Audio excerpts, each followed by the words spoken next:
akan membahas atau berdiskusi lebih lanjut nih tentang bagaimana sih merancang pembelajaran blended learning, terutama sinkronus dan asinkronus. Boleh Bapak Ibu kita berbagi praktik baik ya Bapak dan Ibu yang sudah memiliki pengalaman merancang pembelajaran blended learning atau mungkin pengalaman melaksanakan pembelajaran blended. Nah, boleh Bapak dan Ibu berbagi cerita nih. Biasanya Bapak dan Ibu gimana sih cara atau mungkin pertimbangan Bapak dan Ibu, boleh cara, boleh pertimbangan, boleh menceritakan tantangan ya dalam menentukan dalam suatu pembelajaran itu atau dalam suatu topik bagaimana cara, tantangan, pertimbangan Bapak dan Ibu dalam menentukan mana sih yang mau pembelajaran sinkronus, mana sih yang asinkronus. Boleh Bapak dan Ibu, ada yang ingin bercerita pengalamannya? Oh, maaf. Boleh untuk raise hand atau boleh untuk langsung open mic Bapak dan Ibu.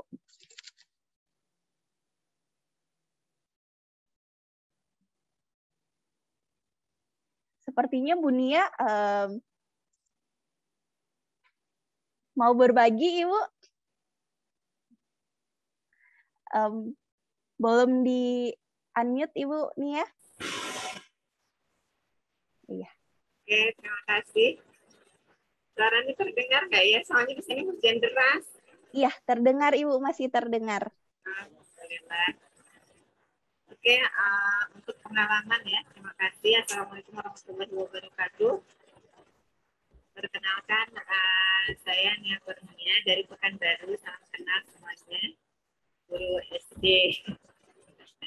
Luar biasa, dari situasi kita ini memang guru harus terus meningkatkan ilmunya setiap hari malah. Karena memang ganti-ganti metode yang harus kita terapkan setiap harinya. Kadang dibolehkan PTM, kadang nggak boleh, tiba-tiba, dan sebagainya. Itu memang kita sangat dikejut-kejutkan dengan perbedaan itu. Tapi sudah 1 tahun, hampir mau 2 tahun, jadi terbiasa ya, Tapi ternyata ada lebih, ada tambahan, ada blended learning, sinkronus, asinkronus, itu tambah ilmu dari anak pribadi sebagai guru. Nah, tantangannya adalah kalau di sinkronus itu adalah kita harus menyiapkan PPT setiap hari. PPT, video pembelajaran yang menarik dari YouTube. Kalau misalnya kita nggak bisa buat sendiri, kita cari materi yang hampir sama dengan buku. Itu setiap hari. Dan itu memang luar biasa. Kadang guru-guru nih hampir anak pribadi kalau misalnya nggak mau setiap hari, itu anak membuatnya 1 pekan. 1 pekan itu memang PPT 1 pekan, video 1 pekan, dan lain sebagainya. Sehingga bisa sampai seharian hanya membuat PPT dan video dan lain sebagainya. Itu tantangannya. Dan kemudian di waktu pembelajarannya ada PTM di depan kita anak-anak, ada yang online karena tidak disetujui oleh orang tuanya misalnya tidak PTM. Akhirnya kami harus belajar itu semuanya. Cara cepat jari, jarinya harus cepat karena kita harus menghadapi Ananda yang di rumah dan di sekolah. Itu luar biasa tantangannya, tapi karena sudah kita belajar, terus belajar, tambah ilmu, hari ini juga tambah ilmu lagi, alhamdulillah. Mudah-mudahan tambah mudah dalam menghadapi tantangan berikutnya. Tantangan berikutnya yang terus ada. Kalau yang asinkronus nih, materi-materi yang memang tidak bisa kita lakukan di online atau di di jarak cepat ya. Contohnya kami harus menyiapkan soal-soal untuk dibagikan hari Senin, kemudian dikumpulkan hari Jumat. Biasanya seperti itu. Kadang kami sudah menyiapkan harus PPT dan video dalam 1 pekan. Kita juga harus menyiapkan soal-soal atau menyiapkan materi, kemudian soal untuk Ananda di rumah dalam 1 pekan juga. Itu sih Apakah kami salah atau tidak, kami juga nggak tahu, mudah-mudahan sih. Mudah-mudahan ilmu yang kami terapkan dari beberapa materi yang Zoom dan sebagainya itu mudah-mudahan sampai. Dan sekarang nih sinkronus dan asinkronus luar biasa, mudah-mudahan tambah lagi lah terus ilmunya. Insya Allah. Guru semangat, harus belajar setiap hari. Terima kasih. Assalamualaikum, salam kenal. Iya, salam kenal Bu Nia. Wah, luar biasa ya semangatnya Bu. Memang jadi guru sekarang memang tantangannya luar biasa ya gitu.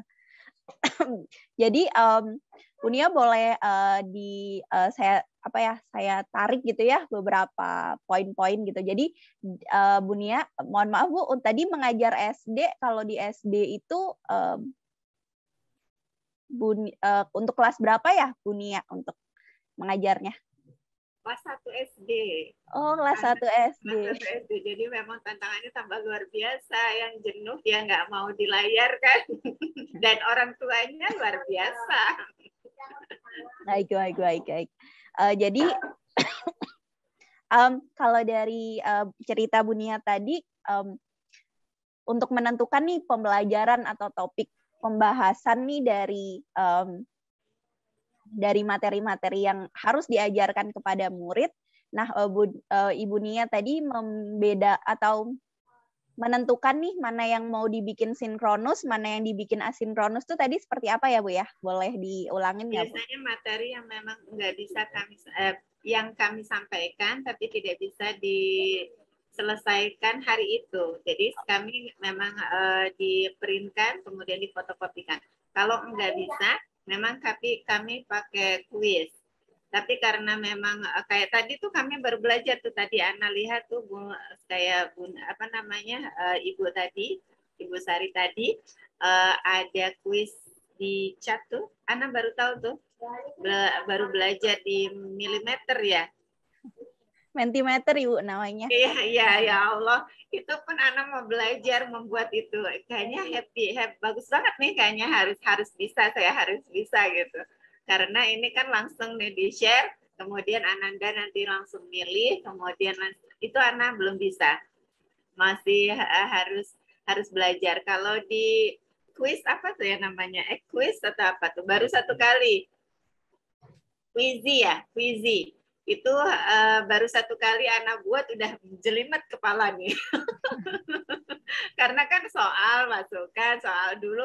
Jadi udah ngerancang PPT, harus ngerancang kuis juga kami. Aduh, kayaknya luar biasa tantangannya guru sekarang. Baik. Terima kasih Bu Nia atas berbagi ceritanya gitu ya. Mungkin dari ceritanya Bu Nia tadi, Bapak Ibu guru di sini dan mungkin saya juga bisa belajar juga ya tadi dari cerita Bu Nia gitu. Mungkin Bapak Ibu guru di sini ada yang ingin berbagi juga nih pengalamannya saat merancang atau menyusun pembelajaran asinkronus atau asinkronus gitu ya, atau bisa juga berbagi biasanya Bapak dan Ibu itu menentukan mana yang asinkronus, mana yang sinkronus tuh apa sih pertimbangannya gitu. Boleh Bapak dan Ibu jika ada yang ingin open mic.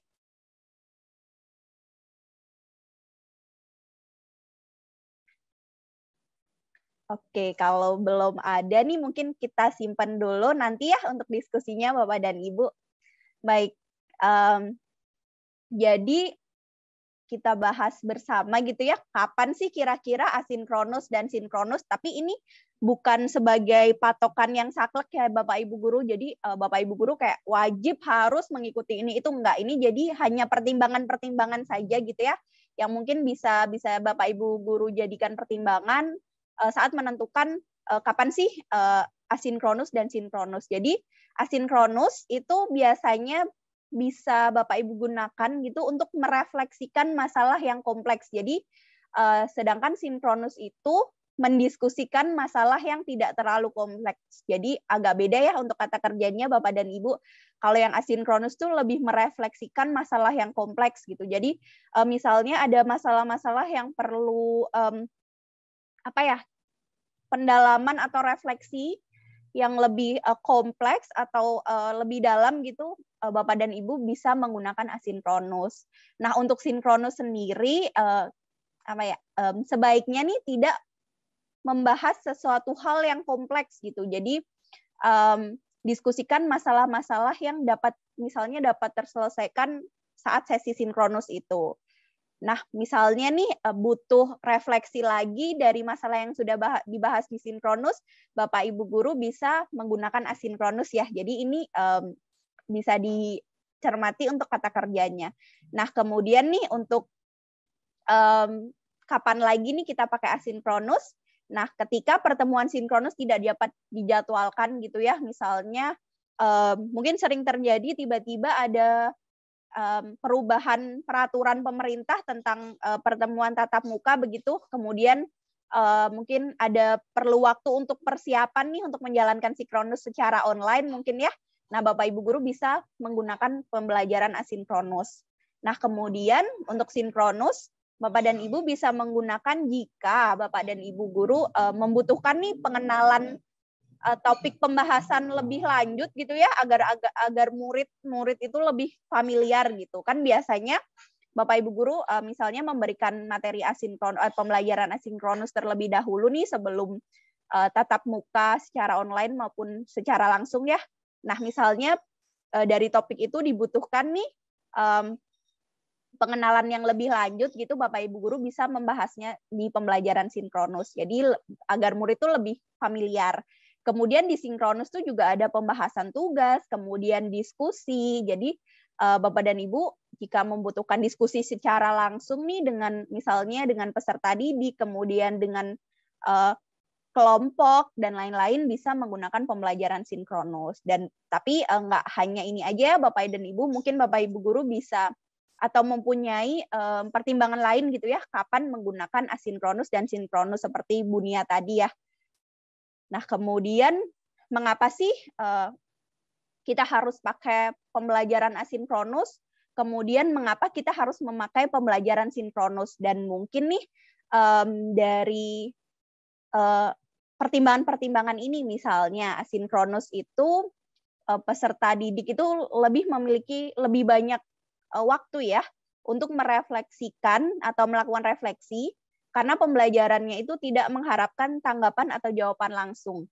Karena tadi dari kelebihan asinkronus sendiri memberikan siswa keleluasaan untuk melakukan riset dulu, kemudian mungkin kalau murid-murid Bapak Ibu guru bisa melakukan misalnya browsing di Google ataupun mencari video-video yang berhubungan dengan topik pembahasan di YouTube misalnya, dan lain-lain ya.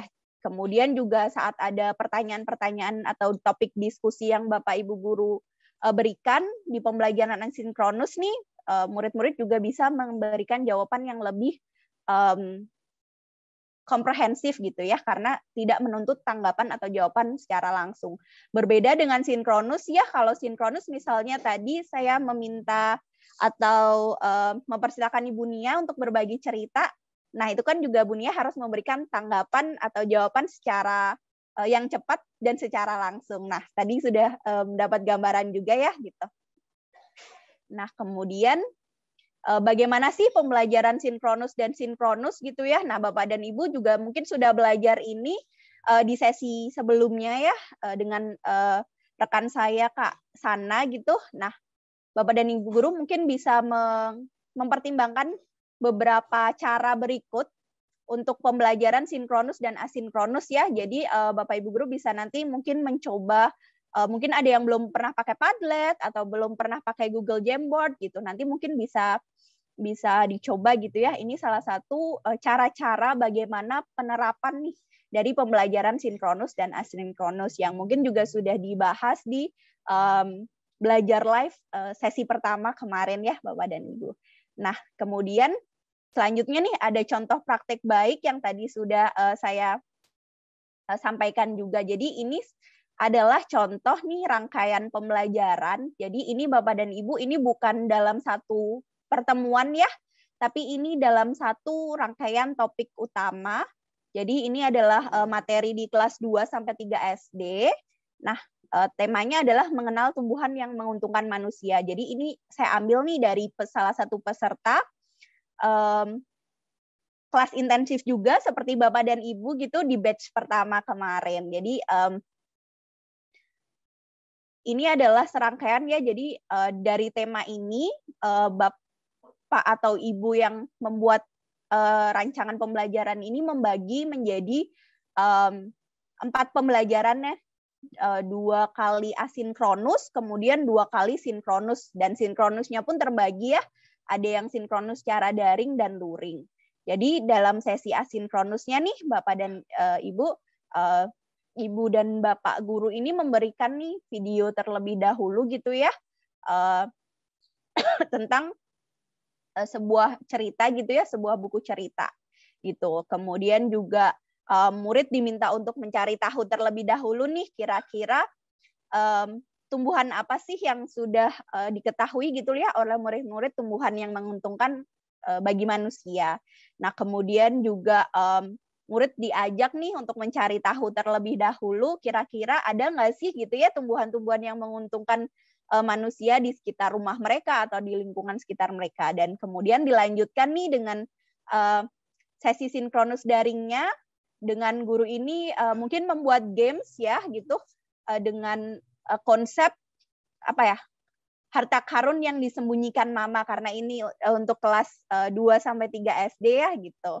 Nah, kemudian Bapak dan Ibu ini membuat nih gamesnya itu mencari bahan-bahan yang ada di kulkas gitu ya. Kira-kira murid itu berdiskusi kira-kira bahan yang ada di kulkas mereka tuh yang bisa menguntungkan tuh apa saja gitu. Nah, kemudian ada sesi asinkronusnya nih, dari hasil diskusi murid diminta untuk membuat gambar, tulisan atau rekaman suara tentang pemanfaatan tumbuhan bagi manusia. Nah, kemudian dilanjutkan lagi dengan sinkronus secara luring gitu ya.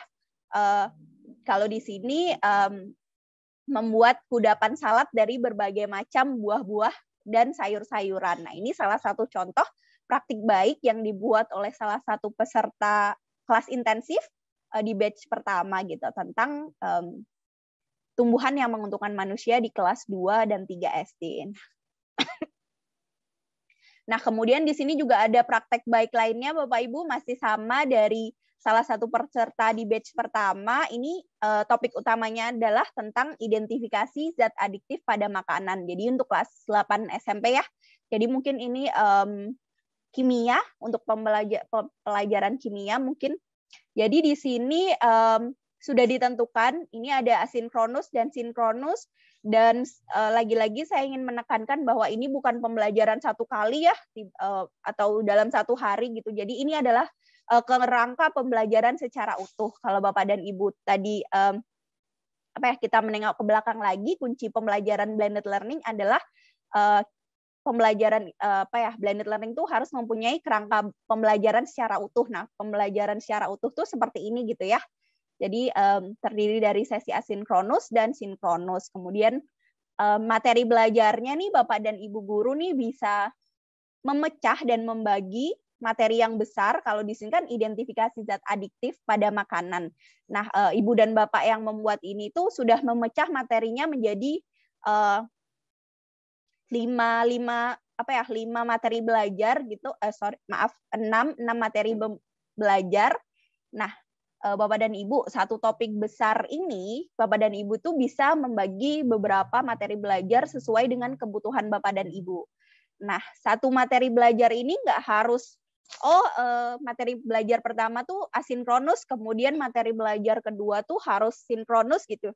Nggak ya Bapak Ibu, jadi itu menyesuaikan dengan misalnya apa yang dibahas, kemudian penekanan apa yang ingin Bapak Ibu guru berikan gitu ya pada pembahasan materi belajar tersebut.